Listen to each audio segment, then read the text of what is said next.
Hi everyone, I'm Phil. You might also know me as Tulok. Today I'm cosplaying as Aragorn, but if instead of going into the woods, he joined his high school's AV team. Something I have done every day for the past 6 years, and I have no plans on stopping. Today we're doing a Q&A based on questions I got from my Twitter. You can check out my Twitter. The link is in the description. The reason we're doing this is because I didn't have anything else planned for today. Yes, nothing else planned. So the first question is from Mason Radis on Twitter, who asks, what's your favorite thing about Anderson Cooper? Well, I really like that he can learn Stealth Rock and he has a ×4 resistance to fire. Makes him really good at taking out the champion's Charizard at the end of the game. If you want to know what I'm referencing, check out my Pokemon Nuzlocke on Tulok and Mango. I'm going to do a lot of self-promotion here. Jake Jakara Jakaga asks, what is love? I think love is when you find someone who fulfills your life in an enriching way and makes you want to be a better version of yourself. Not change yourself, but just make the things that you already like about you more intense and stronger. Someone who inspires you. Your favorite neighborhood mercenary asks, what is your favorite class? So I've only actually ever played in a long campaign a barbarian, a rogue cleric multiclass, a ranger cleric multiclass, and a sorcerer in like extended campaigns. Otherwise I DM because I like DMing and I'm willing to do it. Not that my other friends aren't willing to do it. I just don't burn out DMing like at all. I could DM every week and I'd be very happy about it. So I would say that my favorite class that I've played of those four, it depends. In combat, I really liked the ranger cleric. It was a Beastmaster halfling ranger on a boar, and he would hop up on the boar and the boar would run around and then he could heal while the boar did that. And boars are just fun. They've got this charge thing that knocks people on their butt. I just really liked it because I basically, when you have a Beastmaster, you have an extra turn that your beast takes. And if you're mounted on the beast, you can use that for extra mobility. And I like mobility options. It was kind of a meme on my channel when I first started. It's kind of died out. I want to bring the mobility options meme back. So, Ranger Cleric, very fun. Scooter Socks on Twitter asks, what is your favorite spell, monster, and magic item? Well, I've actually outed myself recently as a fan of haste in a couple of my videos. I've referred to it as my favorite spell, and that stands. It's my favorite spell in Final Fantasy, and it's my favorite spell in D&D. I like going fast. I like having extra stuff. There's so many buffs applied to haste that you can put on someone else or you can put on yourself to go real fast. If you have two people who have different concentration buff spells and you can just turn someone into Superman, it's so fun. When I was playing that sorcerer, I had haste that I cast on myself, and then another party member cast fly on me at the same time while we were fighting these giants, and I just like flew up into the air and threw lightning at everyone. It's great. It's really fun. I really like it.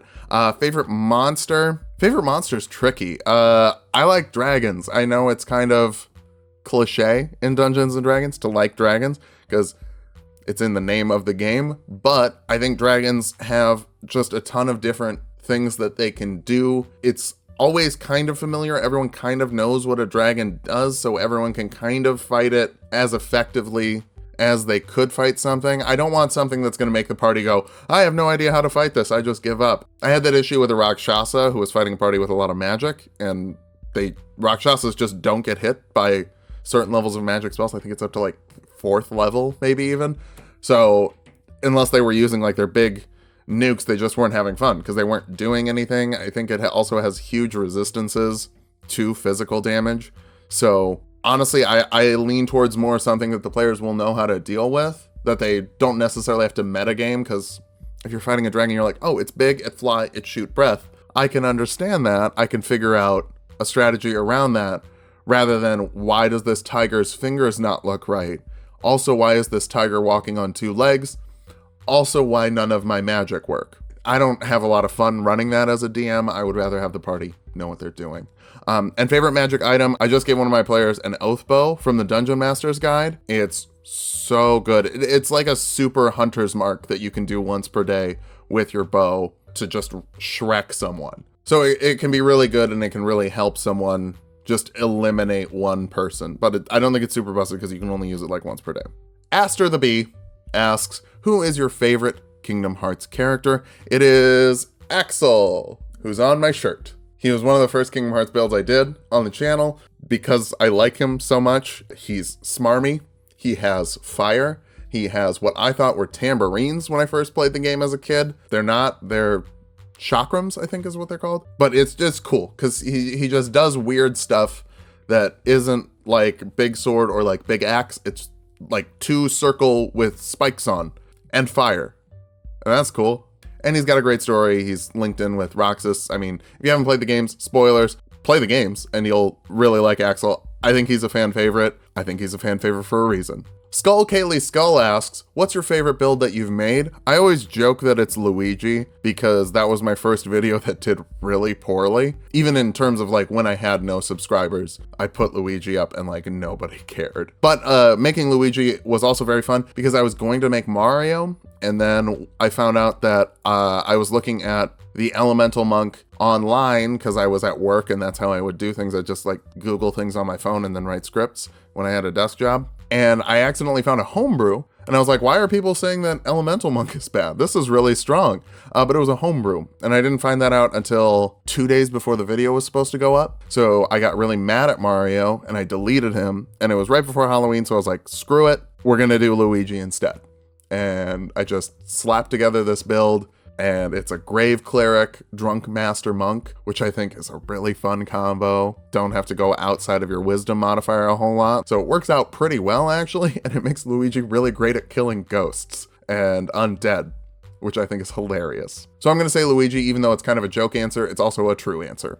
Richard Nino asks, which do you prefer, DMing or playing as a PC? I get more excited when I get to play a PC just because I don't get to do it as often. Because again, I mostly DM, but I also put in a lot of NPCs that are just PCs that I would play in another campaign, but I'll just put them in as bosses or allies to help the party. I scale them up with the party so that you don't get like a Kool-Aid Man situation where everybody in the party is like level 6 and then someone comes in who's level 10 and wrecks stuff and they're played by the DM and the party doesn't feel like they did anything. I use them more as an excuse to use bigger, badder monsters and buffing the challenge rating so that you can get that feeling like, whoa, we really did a big boss fight, but also not totally die because I don't want to TPK my party because that would screw up my story too. Even 1 or 2 people dying, if I'm being totally honest, would screw up my story because I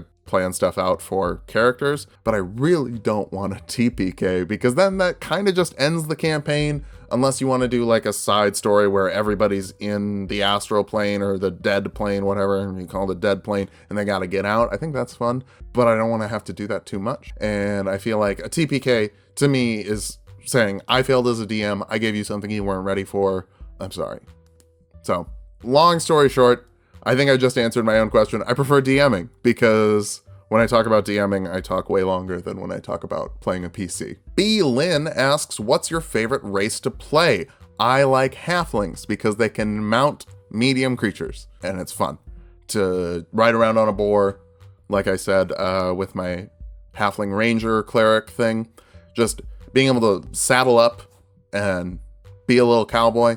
And medium creatures can get into dungeons easier. A lot of times, like people will be like, don't do a mounted build because, you're never going to be in an open field. You're going to be in a dungeon. As long as there isn't like a ladder, you can get your mount in. And if you've got healing spells, they can kind of just cannonball down the ladder, take the falling damage and you heal them up a little bit is something that I've done before. So it's not something super intimidating and halflings get to just mount so many more things. Gnomes also do, but halflings get that dexterity bump, which makes them better at staying on their mount and more favorable to like a ranger class, which is a good way to get a mount because you can get a beast friend. Kelly King asks, why haven't you done any additional DBZ builds since Piccolo? Afraid they're all too similar? No, it's because I always forget to. I always mean to put them somewhere on the schedule, but then something comes up and I realize that, oh, this movie comes out on this date, I should do this character, and then I end up moving someone further down the list. I think I could do some different stuff between Goku and Vegeta. Let's just say that one of them would have more of a barbarian focus than the other one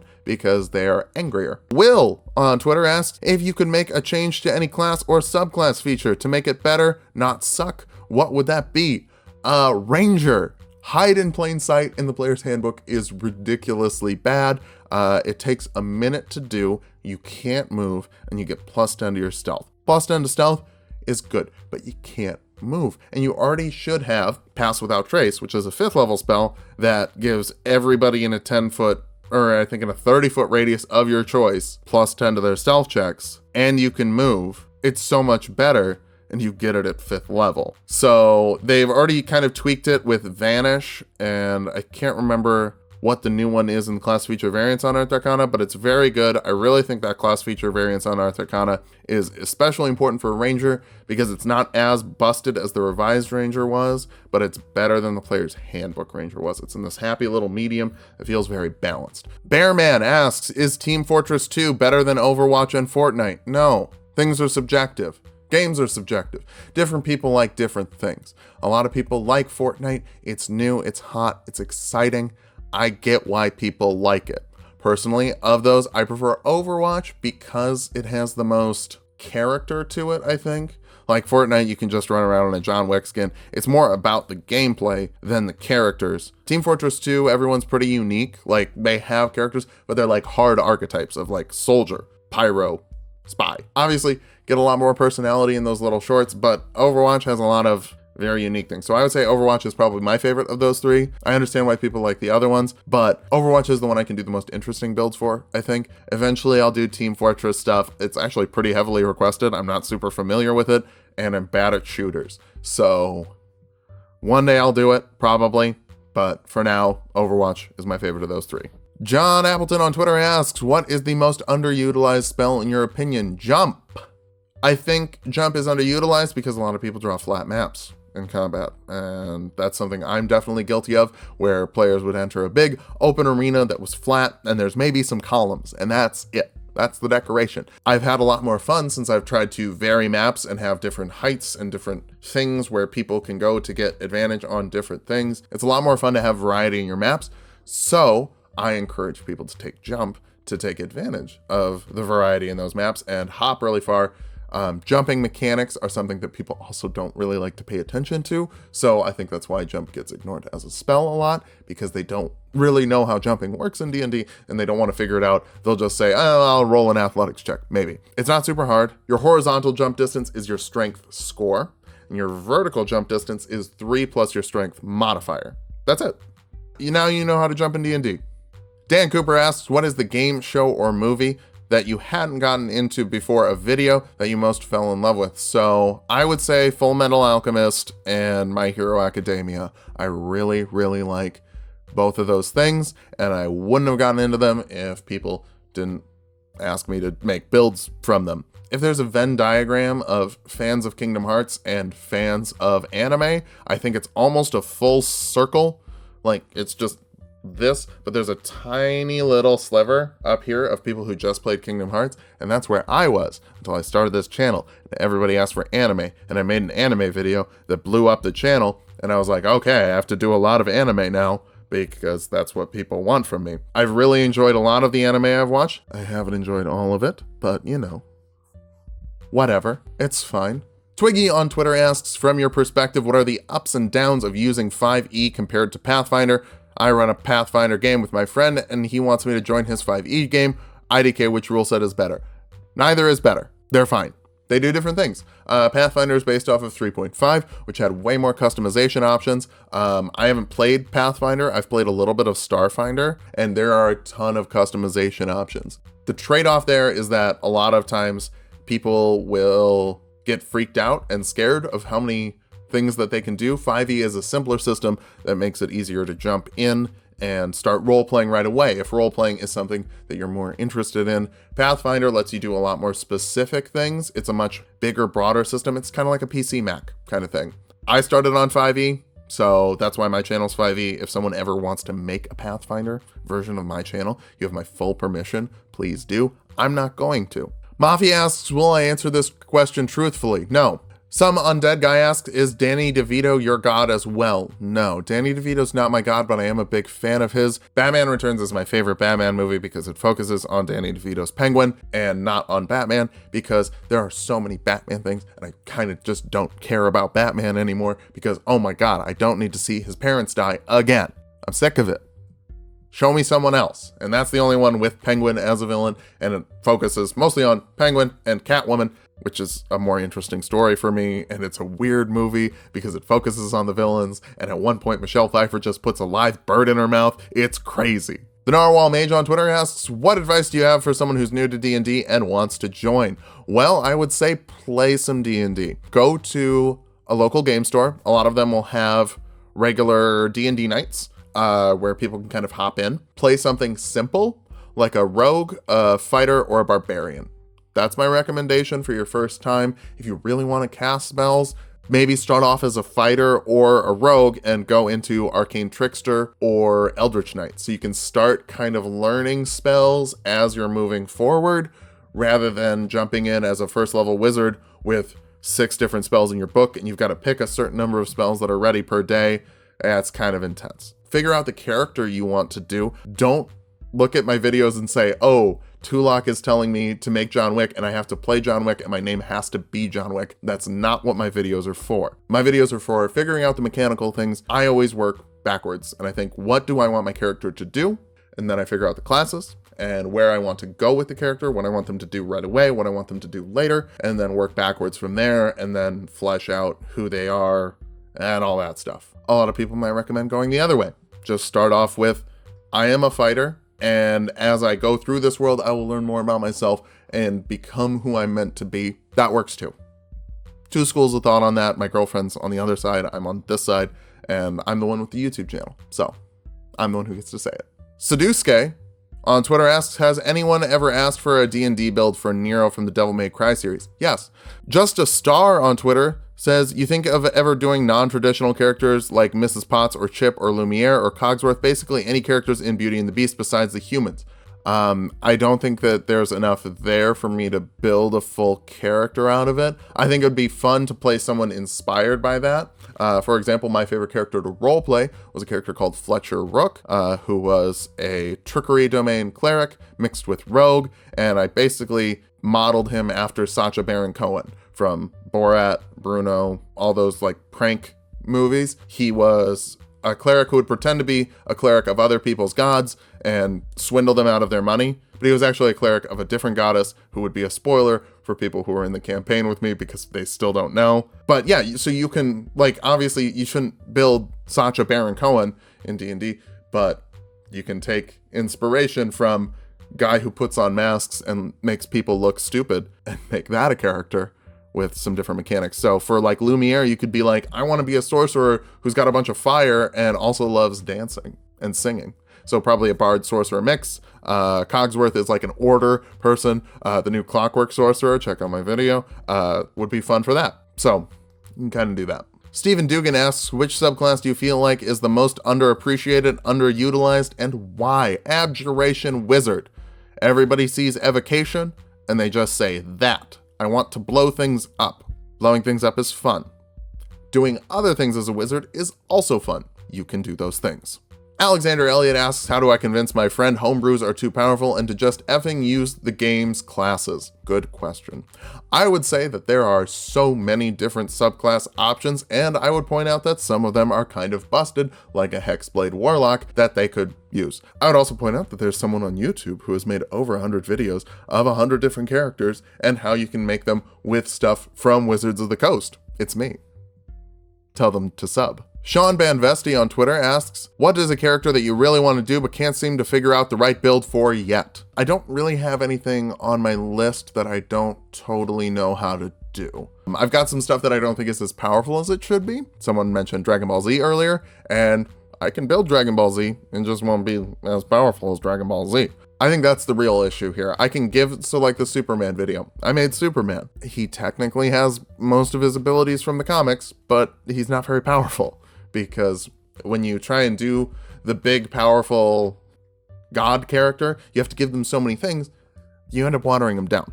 So I don't really have anybody that is on my list of like, oh, I want to do them, but I don't know how. But I've got a couple that are a little too powerful and wouldn't feel right, if that makes sense. Luca Bella asks, thoughts on Boys Who Cry? It's a good episode of SpongeBob. Tiger Kirby 215 on Twitter asks, was there anything you tried to do before the D&D Builds channel took off, either in YouTube or in general for a job? I worked at a call center. for about 3 years, and everyone there was nice, and it was okay to work there, but it was very tiring because it was a 40-hour work week making outbound calls, and that gets you pretty tired, and you come home and you don't want to work on your D&D channel. But other than that, I've tried to do a couple Let's Play channels before, Tulok and Mango. Please don't go and try and find them. They were bad. But Tulok and Mango is going great. I have a lot of fun doing it. So I would love to also have a successful Let's Play channel. Maybe go sub over there. Grumpy Face on Twitter asks, when doing certain builds, why do you feel the need to include class abilities to explain certain equipment instead of just including said equipment? So I think you're referring to magical items,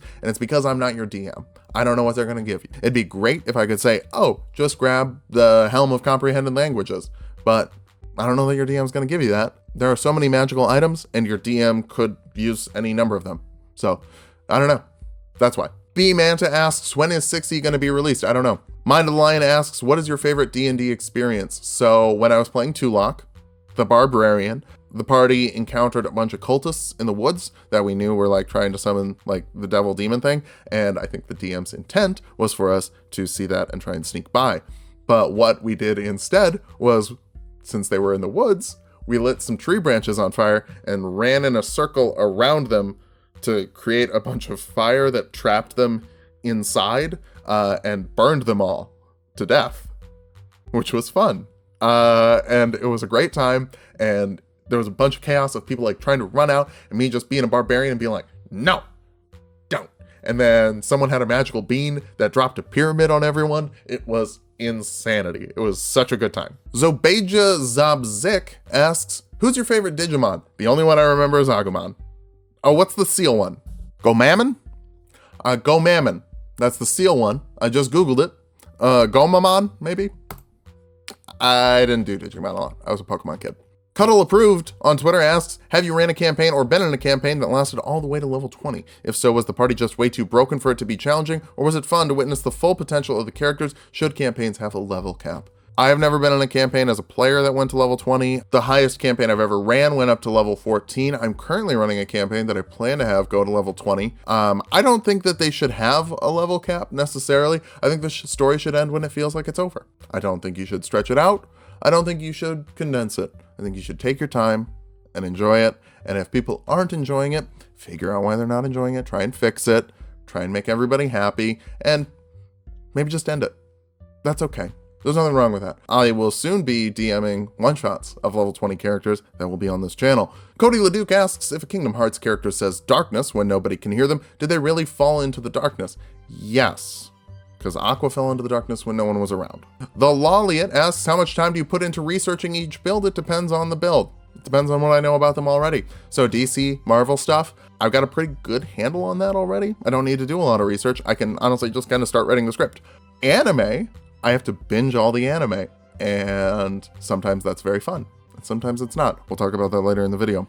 TJ James asks, do you think players should be expected to say exactly what their characters say, or is it fine for them to just ask for persuasion, deception, etc. checks? I sort of get preferring the former, but I feel the latter helps the game's power fantasy aspect for socially awkward players, for sure. A lot of people aren't great at talking and want to play a character that's great at talking. What I generally do for persuasion checks especially is I'll have them roll it before they want to make the persuasion check, and then I will kind of feed them something that would be convincing to this person. So it's almost sort of more like an insight check, but it kind of helps them work with the NPC in a way that feels true to both their character and to the NPC that I've created.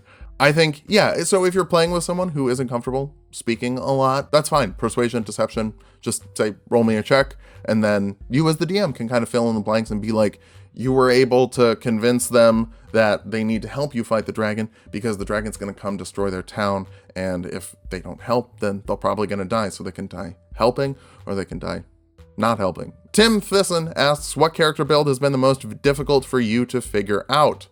Pokemon Trainer was the hardest one for me to figure out because I was dumb and I thought find familiar, let your familiar cast any spell, not just touch range. And then I realized, oh no, that's not the case. And I had to tweak it and figure out other ways to make it work. And it was kind of a nightmare, but it's one of my most popular videos. And I'm very happy that people like it because I really like it. And nothing makes me happier than putting in extra effort on a video and then seeing that people enjoyed it.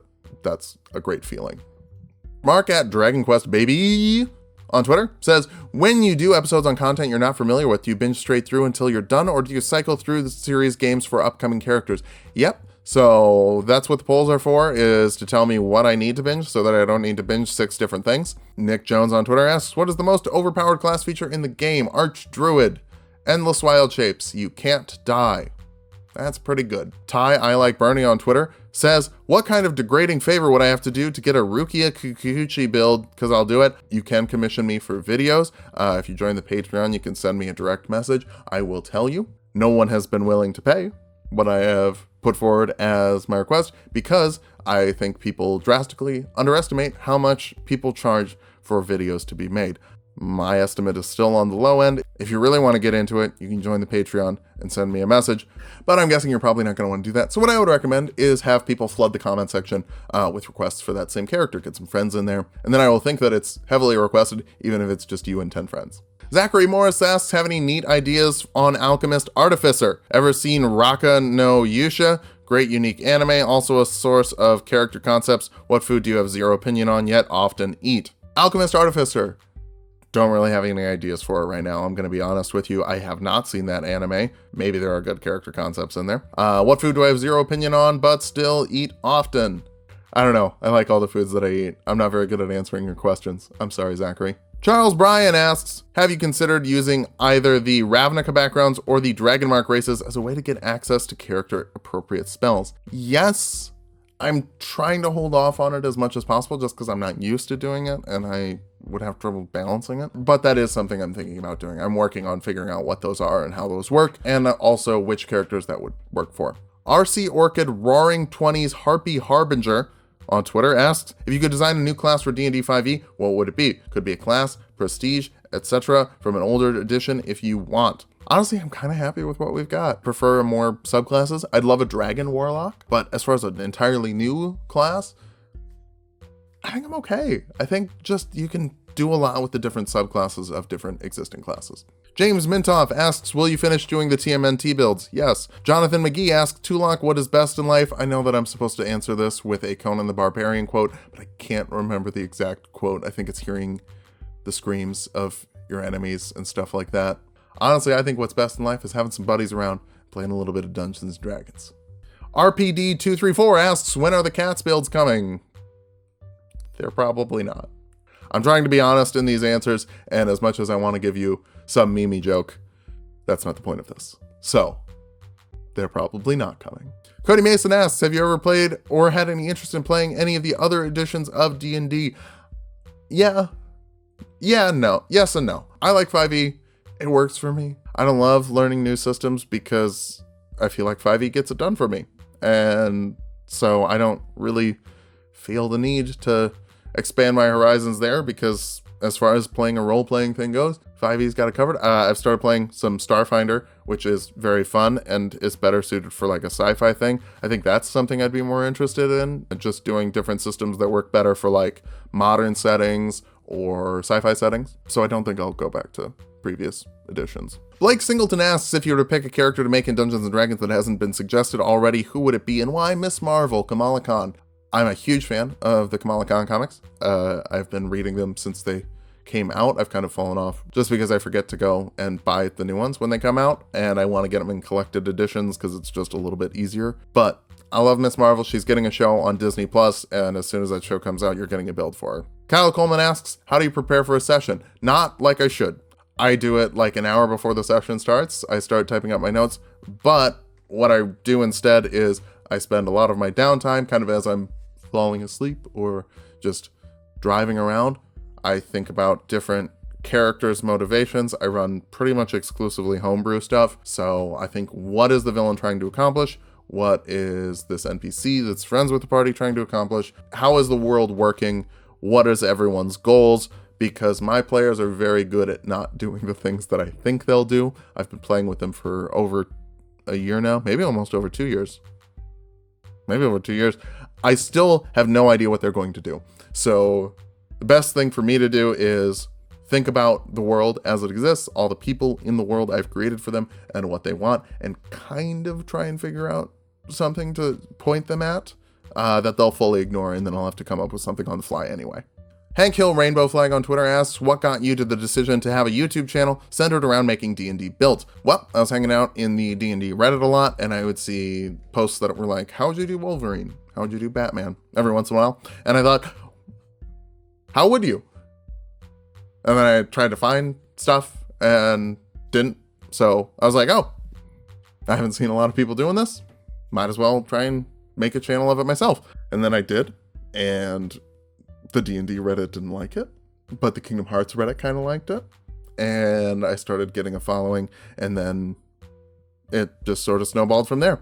Andrew Houston on Twitter asks, best way to play a ranger? The best way to play a ranger is to figure out what kind of ranger you want to play and play that kind of ranger. Play to their strengths. I recommend multi-classing with ranger, because later ranger stuff becomes more sneaky, stealthy, and more roguelike, and is basically just worse versions of early rogue stuff. So if you want that stuff, multi-class into rogue, and then get better stuff and sneak attack. And if you don't want that stuff, multi-class into something like cleric or druid and get some like spells if you want to do more of a spell thing as a ranger, or multi-class into fighter if you don't want to do that stuff and you want to be more martially focused. Get some fighter abilities, get a ton more ability score improvements to make yourself the sort of Aragorn I am good at everything thing. Last question is from Hell Yeah Teen Superheroes, Agent of GIRL. Any advice on running a published module? No, because I haven't run one. I've only run homebrew stuff because I like to cater stuff specifically to my players. And that's a bad question to end on because I just said no, so I'm sorry. Last thing today, how to build Escanor in Dungeons & Dragons. 4 levels of Sun Soul Monk and then 16 levels of Storm Herald Barbarian, specifically the Desert Aura option. I didn't want to build that. I did some research before I put it on a poll. That research didn't let me know that there was a bunch of problematic stuff in it, and then I watched it and I found out that there was. So to quote the great philosopher Britney Spears, oops, I did it again. Again, I don't want to advertise for something that I don't like. In the future, I'm now running everything by my Discord people to ask if there's problematic stuff in it, so I don't have to find out later. This is the first anime thing that happened after the Goblin Slayer video got canceled, and people got mad about that. To those people, I just want to say I get to decide what goes on my channel. If you think that your favorite YouTube creators don't get final say on what goes up on their channel, I don't really want you as a sub, and I don't think any other YouTube creators would either. So if you have an issue with me canceling videos and deciding not to do them because I personally object to them, goodbye. I also want to just point out that you don't want me to make a video about something I really didn't like, because if I didn't have fun watching it, I won't have fun writing the script, and then the video won't be fun. It'll just be me saying, and this is bad, and I guess you get an extra attack now. It's not going to be fun for you, so I don't know why you would want that. If you're disappointed but understand that, thank you. I appreciate that, and I'm sorry to let you down. We're going to work on not doing it again in the future, but there, I did Escanor, it's done. If you enjoyed this, I'll do another one when I hit 100,000 subscribers. Thank you so much for sticking around. Thank you for being patient with me as I kind of figure out how I'm running stuff like this. Bye! Hey everybody, forgot to mention there is a poll on this video in the top right corner. Click the I. Vote for the anime character you want to see next. It can be Spike Spiegel from Cowboy Bebop, Sasuke from Naruto, or Yugi from Yu-Gi-Oh!